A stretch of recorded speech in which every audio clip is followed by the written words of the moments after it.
ആശ്വാസം നേടാം. ഹൃത്തിനുള്ളിൽ ജീവൻ നൽകും വചനം, തിരുവചനം. ദൈവം നമുക്ക് നൽകിയ പുതിയ ദിവസത്തിനായി നമുക്ക് ദൈവത്തെ സ്തുതിക്കാം. എൻ്റെ പ്രിയപ്പെട്ടവരെ, കഴിഞ്ഞ ആഴ്ചയിൽ ഉണരുക എന്ന വിഷയത്തെക്കുറിച്ച് നമ്മൾ കേട്ടു തുടങ്ങിയായിരുന്നു. എസെക്കിയേൽ പ്രവാചകൻ്റെ പുസ്തകത്തിൽ 3-ാം അധ്യായത്തിൽ കർത്താവ് നമ്മോട് പറഞ്ഞു, മനുഷ്യപുത്ര, നിന്നെ ഞാൻ ഇസ്രായേൽ ഭവനത്തിൻ്റെ കാവൽക്കാരനായി നിയോഗിച്ചിരിക്കുന്നു. നമുക്ക് ദൈവത്തിൽ നിന്ന് ഒരു നിയോഗമുണ്ട്. ദൈവജനത്തിന്, ആത്മാക്കൾക്ക് കാവൽ നിൽക്കുക എന്നത്.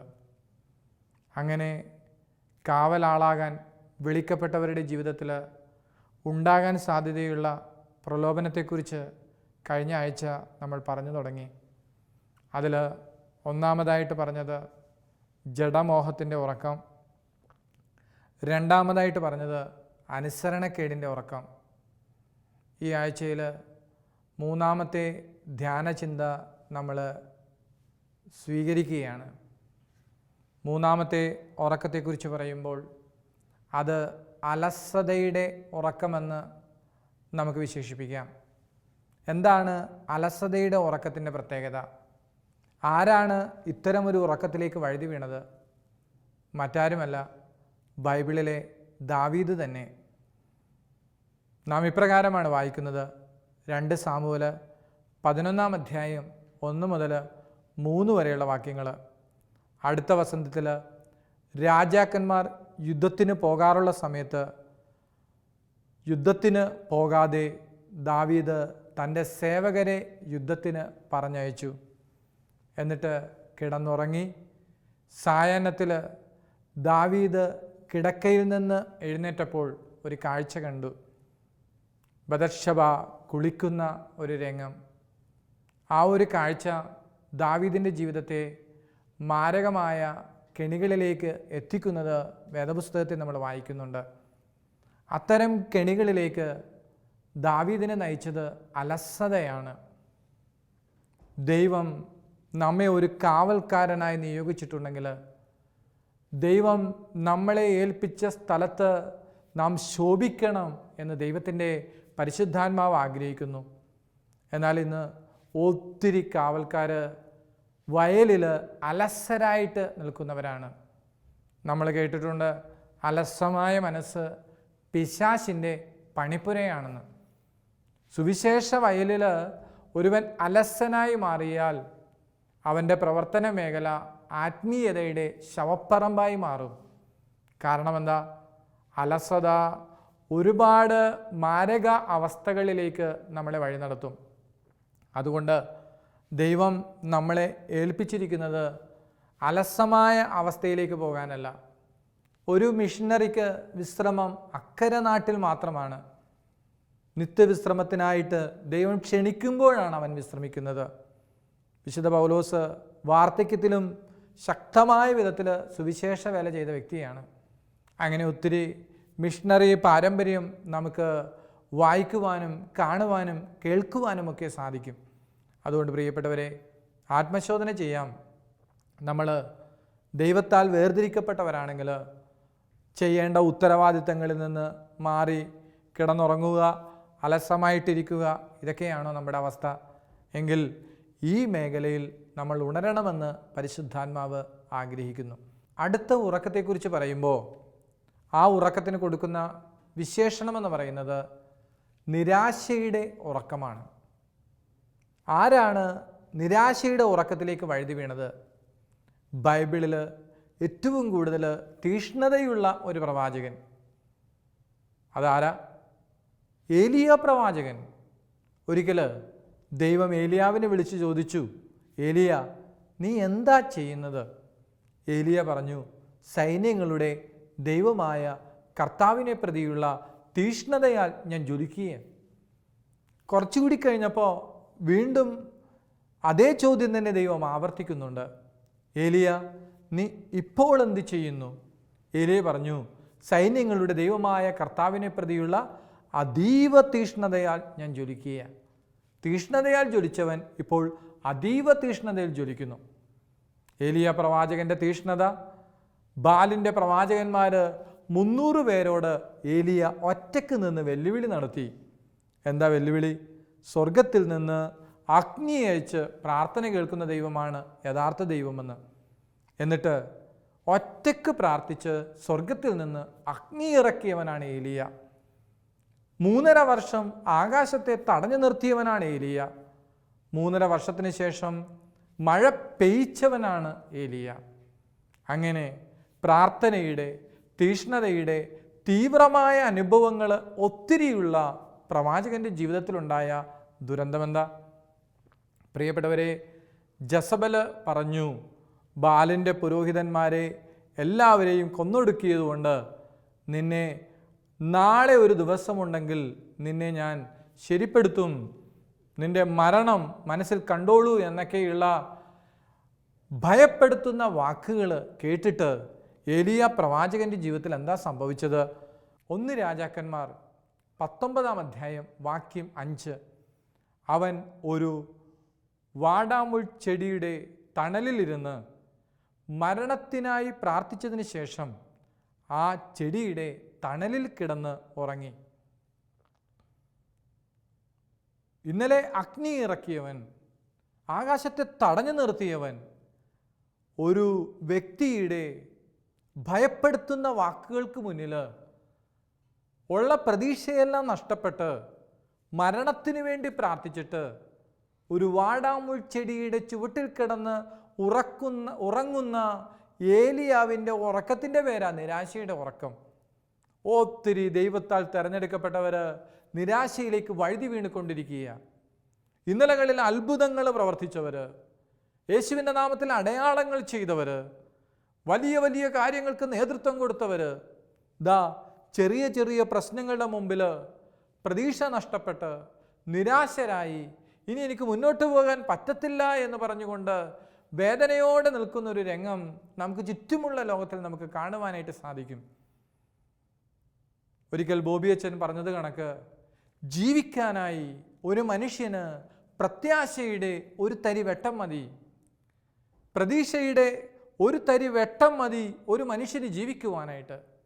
രാജാവ് ചെറുപ്പക്കാരനെ ശിക്ഷിച്ചത് കഴുത്തൊപ്പം വെള്ളത്തിൽ നേരം വെളുക്കുന്നത് വരെ കഠിനമായ രാത്രിയിൽ, തണുപ്പുള്ള ഒരു രാത്രിയിൽ വെള്ളത്തിൽ നിൽക്കുക. നേരം വെളുക്കുന്നത് വരെ കഴുത്തൊപ്പം വെള്ളത്തിൽ കൂരാക്കൂരിട്ടിൽ അവൻ നിൽക്കുമ്പോൾ അവൻ മരിക്കുമെന്ന് കരുതിയ രാജാവ് വരുമ്പോൾ കണ്ട കാഴ്ച എന്താ? അവൻ ജീവനോടെ ഇരിക്കണ്. രാജാവ് ആ ചെറുപ്പക്കാരനെ വിളിച്ചിട്ട് പറഞ്ഞു, അല്ലയോ യുവാവേ, നിനക്ക് ഈ ശിക്ഷ വിധിക്കുമ്പോൾ ഞാൻ ചിന്തിച്ചു നീ മരിക്കുമെന്ന്, എന്നാൽ നീ ജീവനോടെ ഇരിക്കുന്നുണ്ടല്ലോ. അവൻ പറഞ്ഞു, അല്ലയോ രാജാവേ, ഞാനും കരുതി ഞാൻ എന്നേക്കുമായിട്ട് ഈ ലോകത്തിൽ നിന്ന് യാത്ര തിരിക്കുമെന്ന്. കൂരാക്കൂരിട്ടിൽ, കഴുത്തൊപ്പം വെള്ളത്തിൽ, തണുപ്പുള്ള രാത്രിയിൽ, നേരം വെളുക്കുന്നത് വരെ ഞാൻ ഈ വെള്ളത്തിൽ നിൽക്കുമ്പോൾ കൊട്ടാര ജാലകത്തിലെ ഒരൽപ്പം ചിരാതുണ്ടല്ലോ, അതിൻ്റെ പ്രഭയിൽ, അതിൻ്റെ പ്രകാശത്തിൽ ഞാൻ എൻ്റെ സങ്കടത്തെ മുഴുവൻ അതിജീവിച്ചു എന്ന്. ജീവിക്കാനായി ഒരു മനുഷ്യന് പ്രത്യാശയുടെ ഒരു തരി വെട്ടം മതി. പ്രിയപ്പെട്ടവരെ, ഒത്തിരി മനുഷ്യർ, ഒത്തിരി കാവൽക്കാർ പ്രതീക്ഷ നഷ്ടപ്പെട്ട് നിരാശയുടെ വലിയ കെണികളിൽ വീണിട്ട് ജീവിതം നഷ്ടപ്പെടുന്ന കാഴ്ച നമുക്ക് കാണുവാനായിട്ട് സാധിക്കും. ഒരു സുവിശേഷകൻ എപ്പോഴും പ്രത്യാശയുള്ളവനായി മാറണം, പ്രതീക്ഷയോടെ മുന്നോട്ട് പോകണം. നമ്മുടെ ഉള്ളിൽ പ്രതീക്ഷയുണ്ടെങ്കിൽ നമുക്ക് ഏത് പ്രശ്നത്തെയും ഏത് സങ്കടത്തെയും അതിജീവിക്കുവാനായിട്ട് സാധിക്കും. ഒരുപക്ഷെ നമ്മൾ മനസ്സിൽ പോലും ചിന്തിക്കാത്ത കാര്യങ്ങൾ നമുക്കെതിരെ അപവാദങ്ങളായിട്ട് വന്നെന്ന് വരാം. മറ്റുള്ളവർ നമ്മളെ കുറ്റപ്പെടുത്തി സംസാരിച്ചെന്ന് വരാം. ഒരുപക്ഷെ നമ്മുടെ ജീവിതത്തിൽ നമ്മളെ പരാജയപ്പെടുത്തുവാനായിട്ട് ശത്രുക്കൾ പലവിധത്തിൽ പരിശ്രമിച്ചെന്ന് വരാം. എന്നാൽ പ്രിയപ്പെട്ട വിശ്വാസി, നീ കാവൽക്കാരനാണോ? പ്രശ്നങ്ങളുടെ മുമ്പിൽ നിരാശപ്പെട്ടുകൊണ്ട് നീ ദൈവത്തിൽ നിന്ന് അകന്നു പോകരുത്. കാരണം എന്താ? നിനക്ക് പ്രതീക്ഷയുണ്ടോ? നിന്റെ മുന്നിലെ ചെങ്കടലിനെ അതിജീവിക്കുവാനായിട്ട് നിനക്ക് സാധിക്കും.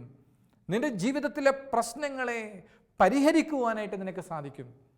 അതുകൊണ്ട് നമ്മുടെ ജീവിതത്തിൽ നമ്മൾ പ്രതീക്ഷയുള്ളവരായി മാറണമെന്ന് ദൈവത്തിൻ്റെ പരിശുദ്ധാത്മാവ് ആഗ്രഹിക്കുകയാണ്. അഞ്ചാമത്തെ ഉറക്കമെന്ന് പറയുന്നത് പ്രാർത്ഥനയില്ലായ്മയുടെ ഉറക്കമാണ്.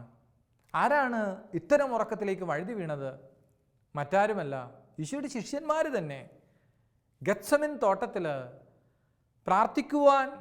പ്രാർത്ഥിച്ച് യേശുവിനെ ബലപ്പെടുത്തുവാനായിട്ട് കൂട്ടിക്കൊണ്ടുവന്നവർ പ്രലോഭനങ്ങളുടെ ആ അവസ്ഥയിൽ അവർ തളർന്ന് ഉറങ്ങുന്നത് നമ്മൾ കാണുവാനായിട്ട് സാധിക്കും.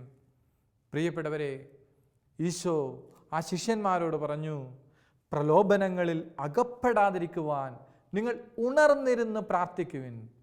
നിങ്ങൾ ഉണർന്നിരുന്ന് പ്രാർത്ഥിക്കുവിൻ. വചനം കേൾക്കുന്ന പ്രിയപ്പെട്ട ദൈവജനമേ, നീ ഉണർന്നിരുന്ന് പ്രാർത്ഥിക്കുന്നുണ്ടോ? പലരുടെയും കുഴപ്പമെന്താ? പ്രലോഭനങ്ങൾ ഉണ്ടാകുമ്പോൾ പ്രലോഭനങ്ങളിൽ വീണുപോകുന്നു എന്നുള്ളതാണ്. എന്നാൽ പ്രലോഭനങ്ങൾ ജീവിതത്തിൽ വന്നതുകൊണ്ടല്ലേ നീ വീണത്? പ്രലോഭനങ്ങളിൽ വരാതിരിക്കുവാനായിട്ട് നിങ്ങൾ ഉണർന്നിരുന്ന് പ്രാർത്ഥിക്കുവിനെന്ന് യേശു പറഞ്ഞപ്പോൾ, പ്രാർത്ഥനയില്ലായ്മയുടെ ഉറക്കത്തിലേക്ക് നമ്മൾ വഴുതി വീഴുന്നവരാണോ?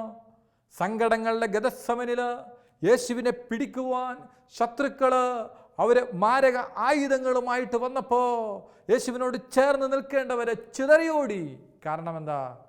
അവരുടെ ജീവിതത്തിൽ അവർ പ്രാർത്ഥനയില്ലായ്മയുടെ ഉറക്കത്തിലേക്ക് വഴുതി വീണു. പ്രാർത്ഥനയെക്കുറിച്ച് പല വിധത്തിൽ സംസാരിക്കാറുണ്ട്. ചിലർ പറയും പ്രവൃത്തി തന്നെയാണ് പ്രാർത്ഥന. പ്രവൃത്തി ഒരിക്കൽ പോലും പ്രാർത്ഥനയാകണമെന്നില്ല. ഒരുപക്ഷെ പ്രവർത്തിക്കുമ്പോൾ നമുക്ക് പ്രാർത്ഥിക്കുവാനായിട്ട് സാധിക്കും. പക്ഷെ നമ്മൾ ചെയ്യുന്ന പ്രവൃത്തി പ്രാർത്ഥനയാണെന്ന് പറഞ്ഞാൽ എങ്ങനെയാണ് പ്രാർത്ഥനയാകുന്നത്? കാരണം യേശു പഠിപ്പിച്ച മാതൃക എന്താ? ഈശോയെപ്പോലെ തിരക്കുള്ള ആരെങ്കിലും ലോകത്തിലുണ്ടായിട്ടുണ്ടോ? പകൽ മുഴുവൻ അവൻ ശക്തിയോടെ പ്രവർത്തിച്ചു. 3 വർഷം കൊണ്ട് ചരിത്രം മുഴുവൻ നിറഞ്ഞു നിൽക്കുന്ന സംഭവങ്ങൾ അവൻ സൃഷ്ടിച്ചു. എന്നാൽ രാത്രികാലങ്ങളിൽ, വിജനതയിൽ, ഏകാന്തതയിൽ, മലമുകളിലേക്ക്, കുന്നിൻ ചെരുവുകളിലേക്ക്, താഴ്വാരങ്ങളിലേക്ക്, കടൽത്തീരത്തേക്കൊക്കെ ഒറ്റയ്ക്ക് പോയി പ്രാർത്ഥിക്കുന്ന ഈശോ നല്ലൊരു മാതൃക നമുക്ക് കാണിച്ചു തന്നു. അതുകൊണ്ട് പ്രിയപ്പെട്ടവരെ, പ്രാർത്ഥിക്കുന്നവർക്കാണ് ചരിത്രം സൃഷ്ടിക്കുവാൻ സാധിക്കുന്നത്. ആരൊക്കെ എവിടെയൊക്കെ പ്രാർത്ഥിച്ചിട്ടുണ്ടോ അവിടെയെല്ലാം ആത്മീയ ഉണർവ് പ്രത്യക്ഷപ്പെട്ടത് നമുക്ക് കാണുവാനായിട്ട് സാധിക്കും. നമ്മുടെ ജീവിതത്തിൽ വരാൻ സാധ്യതയുള്ള പ്രലോഭനം എന്താ? ഒരുപക്ഷെ നമ്മുടെ പ്രവർത്തനങ്ങളുടെ തിരക്ക് വർദ്ധിച്ച് പ്രാർത്ഥനയിൽ നിന്ന് നാം മാറുമ്പോൾ സങ്കടങ്ങളുടെ ഗദസമനിൽ നമ്മൾ ചിതറിയോടുന്ന സാഹചര്യങ്ങൾ നമ്മുടെ ജീവിതത്തിൽ ഉണ്ടാകും. അതുകൊണ്ട് പ്രാർത്ഥനയുടെ ആത്മാവിനെ സ്വന്തമാക്കുവാനായിട്ട് നമുക്ക് ആഗ്രഹിക്കാം. അടുത്ത ഉറക്കമെന്ന് പറയുന്നത് വചനം കേട്ടപ്പോൾ ഉറങ്ങി. വചനം കേട്ടപ്പോൾ ഉറങ്ങിയത് ആരാണ്?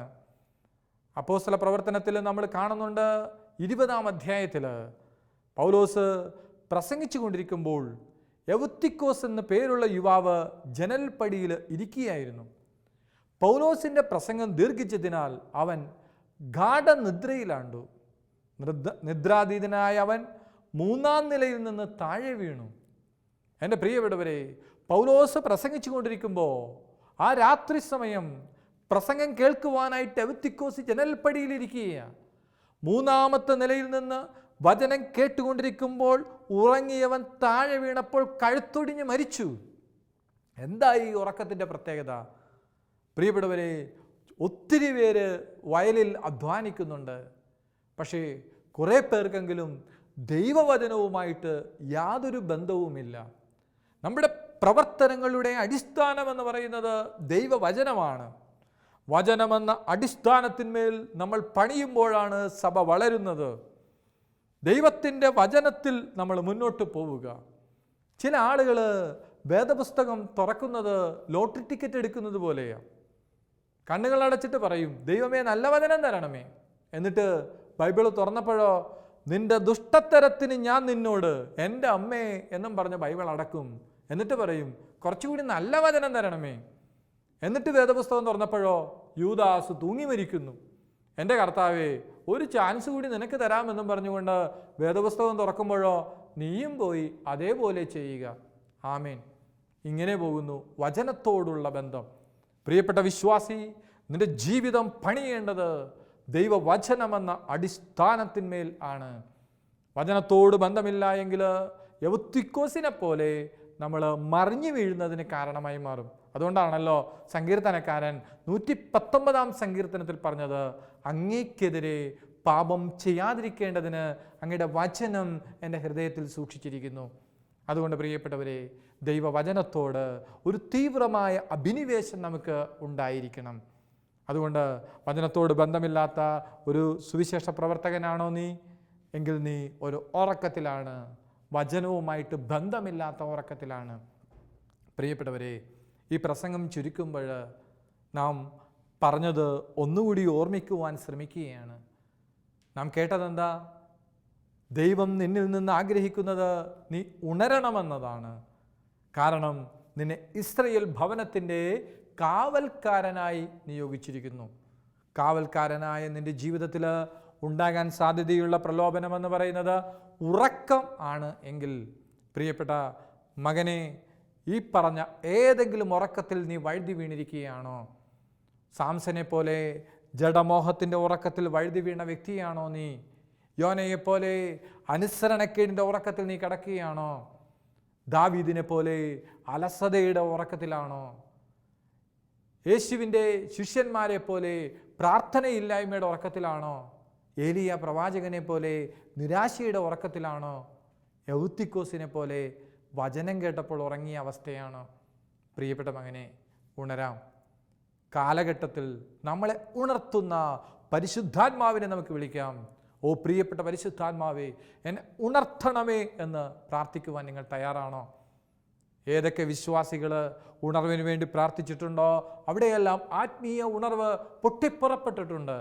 നിൻ്റെ ഭവനത്തിലിരുന്ന് ഈ ടെലിവിഷൻ്റെ മുമ്പിൽ നീ വചനം കേട്ടുകൊണ്ടിരിക്കുമ്പോൾ പരിശുദ്ധാത്മാവിൽ ഉണരുവാൻ നീ ആഗ്രഹിക്കുന്നുണ്ടോ എങ്കിൽ ഇന്ന് തന്നെ നീ പോകണം പ്രാർത്ഥനാ മുറിയിലേക്ക്. കയ്യിൽ വേദപുസ്തകം ഉണ്ടാകണം. പ്രത്യാശയോടെ മുന്നോട്ട് പോവുക. തടസ്സങ്ങൾ മുന്നിലുണ്ടാകാം, പക്ഷെ നീ ഭയപ്പെടേണ്ട, നീ പിന്മാറണ്ട. കാരണം കർത്താവ് നിനക്ക് മുമ്പേ പോകുന്ന ദൈവമാണ്. അവിടുന്ന് നിന്നെ അനുഗ്രഹിക്കുന്ന ദൈവമാണ്. അതുകൊണ്ട് പ്രിയപ്പെട്ടവരെ, ദൈവത്തിൻ്റെ പരിശുദ്ധാത്മാവിനോട് പ്രാർത്ഥിക്കേണ്ട പ്രാർത്ഥന എന്താ? പരിശുദ്ധാത്മാവേ, ഈ കാലഘട്ടത്തിന് വേണ്ടി എന്നെ ഉണർത്തണമേ. ആരൊക്കെ പ്രാർത്ഥിച്ചിട്ടുണ്ടോ അവരെ എല്ലാം ഉണർത്തി. ഉറങ്ങിക്കിടന്ന ശിഷ്യന്മാരെ കാലഘട്ടത്തിന് വേണ്ടി ഉണർത്തി. ഒരു വേലക്കാരത്തിൻ്റെ മുമ്പിൽ തള്ളിപ്പറഞ്ഞ പത്രോസിനെ ആയിരങ്ങളുടെ മുമ്പിൽ സുവിശേഷം പ്രസംഗിക്കുവാനായിട്ട് ദൈവം ഉയർത്തിയെങ്കിൽ, പ്രിയപ്പെട്ട മകനെ, പത്രോസ് പ്രാർത്ഥിച്ചതുപോലെ നീ പ്രാർത്ഥിക്കുവാൻ തയ്യാറാണോ? മാളിക മുറിയിൽ ഒരുമിച്ച് കൂടിയിരുന്നവർ ദൈവത്തിൻ്റെ ആത്മാവിൻ്റെ ഉണർവ് സ്വീകരിക്കുവാൻ വേണ്ടി അവർ പ്രാർത്ഥിച്ചപ്പോൾ, ഏലിയാവ് പ്രാർത്ഥിച്ചപ്പോൾ ഇറങ്ങിയ അഗ്നി, പ്രിയപ്പെട്ടവരെ, സെഹിയോൻ മാളിക മുറിയിൽ ഇറങ്ങിയപ്പോൾ 120ഓളം വരുന്ന ശിഷ്യ സമൂഹം ഒരു തീപ്പന്തമായി മാറി. ഉണർവ് ഒരു ചിന്തയിൽ നിന്ന് രൂപപ്പെടുന്ന ഒരു ആശയമല്ല, മറിച്ച് ആത്മാവാണ് കാലഘട്ടത്തിൽ പ്രവാചകന്മാരെയും രാജാക്കന്മാരെയും ന്യായാധിപന്മാരെയും പുരോഹിതന്മാരെയും എല്ലാം ഉണർത്തിയത്. ഇതേ ഉണർവിൻ്റെ ആത്മാവ്, ഉണർവിൻ്റെ കൊടുങ്കാറ്റ് ആഞ്ഞു വീശുവാൻ നീ പ്രാർത്ഥിക്കുവാൻ തയ്യാറാണോ? കാലഘട്ടത്തിന് വേണ്ടി പരിശുദ്ധാത്മാവ് നമ്മുടെ ഓരോരുത്തരെയും ഉണർത്തും. ഉണരുമ്പോഴും ഓരോരുത്തരും മനസ്സിലാക്കട്ടെ, നമ്മുടെ ജീവിതത്തിൽ ഉറക്കമെന്ന് പറയുന്ന ഒരു പ്രലോഭനമുണ്ട്. ആ പ്രലോഭനങ്ങളിൽ വീഴാതിരിക്കുവാനായിട്ട് നമുക്ക് വീണ്ടും വീണ്ടും പ്രാർത്ഥിക്കാം. പ്രിയപ്പെട്ട പരിശുദ്ധാത്മാവേ, എന്നെ ഉണർത്തണമേ.